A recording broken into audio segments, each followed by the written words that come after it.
तो अगर SSC CGL के लिए सिर्फ 4 महीने बचे हैं और मैथ्स का नाम सुनते ही थोड़ी घबराहट होती है, तो ये समझना बहुत ज़रूरी है कि अगले कुछ मिनट तैयारी का पूरा नज़रिया बदल सकते हैं। आज हम बात करेंगे एक बिल्कुल सटीक रैंक बूस्टर मैथ्स प्लान की, जो किसी भी एवरेज स्टूडेंट को 45 से 48 प्लस स्कोर तक आराम से पहुंचा सकता है। चलिए सीधे स्ट्रैटेजी को डिकोड करते हैं।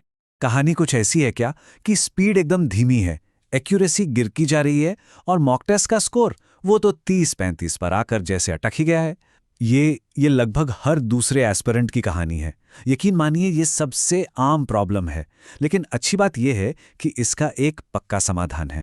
सबसे पहले तो एक बात दिमाग में बैठानी होगी, असल में दिक्कत मैथ्स में नहीं, हमारी प्लानिंग में होती है। सच तो यही है कि मैथ्स कमजोर नहीं होती, हमारी स्ट्रैटेजी कमजोर होती है। और आज हमारा पूरा फोकस बस उसी स्ट्रैटेजी को ठीक करने पर रहेगा। तो फिर असली जड़ क्या है इस प्रॉब्लम की? चलिए पहले उन गलतियों को समझते हैं जो ज्यादातर एस्पिरेंट्स तैयारी के आखिरी कुछ महीनों में करते हैं और जो उन्हें अपनी मंजिल से दूर ले जाती हैं। ये 3 गलतियां ये तैयारी के लिए सुसाइडल है। सच में आखिरी के 4 महीनों में कोई नया सिलेबस उठा लेना, कहीं से भी कुछ भी रैंडम प्रैक्टिस करना और बिना एनालिसिस के बस मॉक पे मॉक देते जाना, ये कुछ नहीं, बस कीमती वक्त की बर्बादी है। अब वक्त है एक स्मार्ट और टू द पॉइंट स्ट्रैटेजी पर फोकस करने का। चलिए शुरू करते हैं पहले महीने के प्लान से। ये महीना ये पूरी तरह से अपनी नींव को पत्थर की तरह मजबूत करने और अरिथमेटिक पर अपनी पकड़ बनाने के लिए है। देखिए लक्ष्य बिल्कुल साफ है, अरिथमेटिक पर 100% कंट्रोल और 85 से 90% तक एक्यूरेसी। इसके लिए सिर्फ इन कोर टॉपिक्स पर ही फोकस करना है। रोज 2 घंटे अरिथमेटिक को देने हैं, 30 से 40 पिछले साल के सवाल लगाने हैं और हर 2 दिन में एक सेक्शनल टेस्ट देना ही देना है। बस इतना डिसिप्लिन एक जबरदस्त शुरुआत देगा। और हाँ, पहले महीने का गोल्डन रूल ये है, फॉर्मूला रटना बंद करो और सवाल को सॉल्व करने की अप्रोच को समझो कि एक सवाल को कितने तरीकों से किया जा सकता है और सबसे बेस्ट तरीका कौन सा है। क्योंकि फॉर्मूला तो भूल सकते हो पर अप्रोच हमेशा याद रहती है। चलिए अब आते हैं दूसरे महीने पर और देखते हैं कि एडवांस मैथ्स के डर पर जीत कैसे हासिल करनी है। इस महीने का टारगेट होगा एडवांस टॉपिक्स के साथ कंफर्टेबल होना और अपनी स्पीड को बढ़ाना। यहां पर स्ट्रैटेजी थोड़ी सी बदल जाएगी। मतलब एक दिन एडवांस मैथ्स का कोई नया टॉपिक पढ़ा तो अगले दिन पुराने अरिथमेटिक का रिवीजन किया। ये बैलेंस बनाना बहुत बहुत जरूरी है। साथ ही हफ्ते में 2 सेक्शनल टेस्ट तो देने ही हैं और जो भी गलतियां हो रही हैं उन्हें एक एरर कॉपी में लिखते जाना है। ये जो लाइन है ना, इसे कहीं लिख लीजिए। सीजीएल टॉपर वही बनता है जो मेंसुरेशन और ट्रिगोनोमेट्री को डोमिनेट करता है। असल में यही वो टॉपिक्स हैं जो रैंक में असली फर्क पैदा करते हैं, तो इन पर खास ध्यान देना ही होगा। और अब हम आ गए हैं तैयारी के सबसे जरूरी, सबसे क्रिटिकल फेज में, मास्टरी फेज।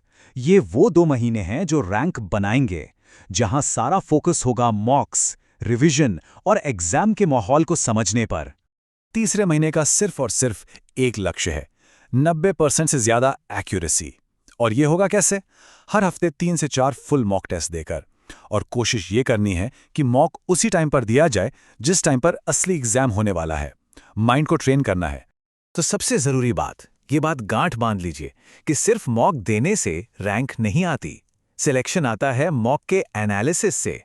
हर मॉक के बाद शांति से बैठना और अपनी एक एक गलती को समझना ही असली तैयारी है। और सही एनालिसिस का मतलब क्या है? इसका मतलब है हर गलती को 3 हिस्सों में बांटना। क्या ये एक कॉन्सेप्ट की गलती थी, या फिर सवाल ने जरूरत से ज्यादा टाइम ले लिया, या ये एक सिली एरर था, मतलब आती हुई चीज गलत कर दी। जब अपनी गलतियों की वजह बता होगी तभी तो सुधार होगा। आखिरी महीने के लिए कुछ कड़े नियम हैं। रोजाना फॉर्मूलों का रिवीजन करना है, अपनी एरर नोटबुक को बार बार दोहराना है और पिछले 5 साल के सवालों को फिर से लगाना है। और क्या बिल्कुल नहीं करना है, कोई नया टॉपिक नहीं छूना, कोई भारी भरकम किताब नहीं उठानी और रात भर जागने की तो सोचना भी नहीं। अच्छा, तो इन सब महीनों की तैयारी को एक दिन के रूटीन में कैसे फिट किया जाए? चलिए देखते हैं मैथ्स के लिए एक आइडियल डेली गेम प्लान कैसा होना चाहिए। अगर मैथ्स को रोज 4 घंटे दिए जा रहे हैं तो उन्हें ऐसे बांटना है: 1.5 घंटा नए कॉन्सेप्ट या पुराने रिवीजन के लिए, 1.5 घंटा पीवाई चूज की प्रैक्टिस के लिए, आधा घंटा एक छोटे से स्पीड टेस्ट के लिए, और सबसे जरूरी आखिर का आधा घंटा उस टेस्ट के एनालिसिस के लिए। यही बैलेंस सफलता की चाबी है। अब तक तो हो गई तैयारी की बात, पर अब बात करते हैं उस सीक्रेट वेपन की जो एग्जाम हॉल के अंदर काम आएगा, यानी एग्जाम हॉल की स्ट्रैटेजी। ये एक बहुत ही सिंपल 3 स्टेप अटैक प्लान है। पेपर शुरू होते ही सबसे पहले आसान अरिथमेटिक के सवाल करने हैं, उसके बाद उन सवालों को ढूंढना है जो सीधे सीधे फॉर्मूले पे बेस्ड हैं, और आखिर में जो लंबे या मुश्किल सवाल हैं उन्हें सबसे लास्ट के लिए छोड़ देना है। इस स्ट्रैटेजी का गोल्डन रूल क्या है? ये नंबर याद रखिए, 8 से 10। पहले 15 मिनट के अंदर 8 से 10 पक्के सवाल सही कर लेने हैं। इससे जो कॉन्फिडेंस मिलता है ना, वो बाकी के पूरे पेपर के लिए टोन सेट कर देता है। और आखिर में इस एक सच को समझना बहुत जरूरी है। मैथ्स में 45 प्लस स्कोर टैलेंट से नहीं आता, ये आता है डिसिप्लिन और सही स्ट्रेटेजी से। कोई भी इस स्कोर तक पहुंच सकता है, बशर्ते सही तरीके से मेहनत की जाए। अगर इस 4 महीने के प्लान को पूरी ईमानदारी से फॉलो किया जाए तो यकीन मानिए, मैथ्स जो आज शायद एक कमजोरी लगती है, वही सबसे बड़ी ताकत बन जाएगी। ये सिर्फ एक वादा नहीं, ये एक प्रूवन प्रोसेस है। तो ब्लूप्रिंट अब सामने है। अब सवाल ये नहीं है कि क्या करना है, सवाल ये है कि आज से वो एक कौन सी चीज है जिसे अलग तरीके से करना शुरू किया जा सकता है। उसे एक बदलाव के बारे में सोचिए और बस उसे आज से ही लागू कर दीजिए।